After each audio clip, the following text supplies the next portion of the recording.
Assalamualaikum warahmatullahi wabarakatuh. Saya Nina Andrianita, CGP dari SMP Negeri 2 Sukaraja, Kabupaten Sukabumi. Pada kesempatan kali ini saya akan memaparkan demonstrasi kontekstual pemikiran filosofis Ki Hajar Dewantara, pendidik bagaikan petani. Menurut pemikiran beliau, pendidikan adalah menuntun segala kodrat yang ada pada anak-anak agar mereka dapat mencapai keselamatan dan kebahagiaan yang setinggi-tingginya, baik sebagai manusia maupun sebagai anggota masyarakat. Ki Hajar Dewantara memiliki semboyan yang kita kenal dengan Ingarso Sungtulodo, yang artinya dari depan seorang pendidik itu hendaknya memberikan contoh atau teladan. Kemudian yang kedua adalah Ing Madya Mangun Karso, dari tengah seorang pendidik hendaknya memberikan bimbingan. Dan yang ketiga dikenal dengan Tuturi Handayani, atau dari belakang seorang pendidik hendaknya memberikan dorongan. Salah satu pembelajaran yang dicanangkan oleh Ki Hajar Dewantara adalah dengan sistem Among. Beliau mengibaratkan seorang pendidik itu bagaikan seorang petani, di mana seorang petani misalnya menanam padi hanya dapat menuntun tubuhnya padi. Dia tidak bisa menggantikannya dengan jagung.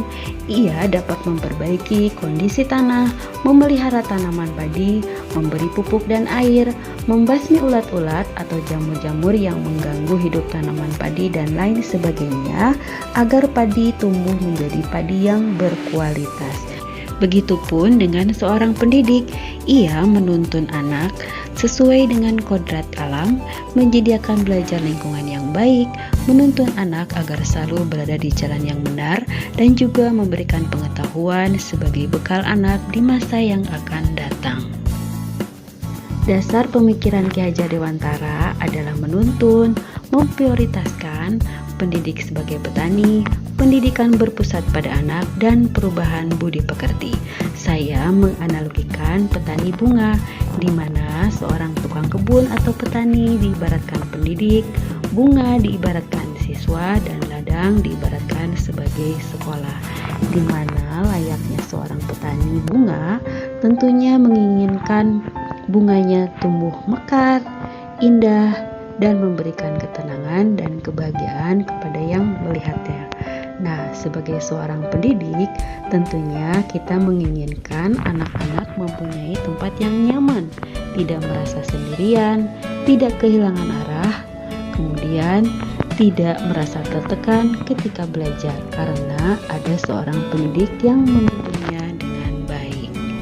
Seorang petani akan merawat tanamannya dengan telaten, tidak kenal lelah, membersihkan dan menyiraminya agar tanaman atau bunganya tidak layu, tidak kekeringan atau mati sebelum waktunya. Nah, diharapkan bunga itu tumbuh mekar. Dengan kata lain, peran seorang pendidik janganlah lelah untuk tetap menuntun anak supaya anak tumbuh sesuai dengan bakat, minat, dan kebutuhannya, juga mempunyai budi pekerti yang baik. Lihatlah bunga-bunga ini yang tumbuh mekar dan indah. Semoga anak-anak kita bisa tumbuh sesuai dengan kodratnya, tumbuh layaknya seorang anak yang memiliki kemerdekaan belajar.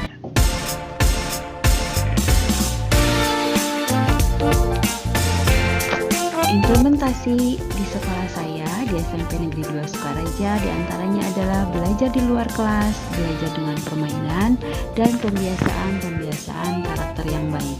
Kemudian penerapan pembelajaran di masa pandemi diantaranya adalah saya membuat video pembelajaran, menggunakan aplikasi Meet online, kemudian berbagi di saat pandemi, dan melayani luring.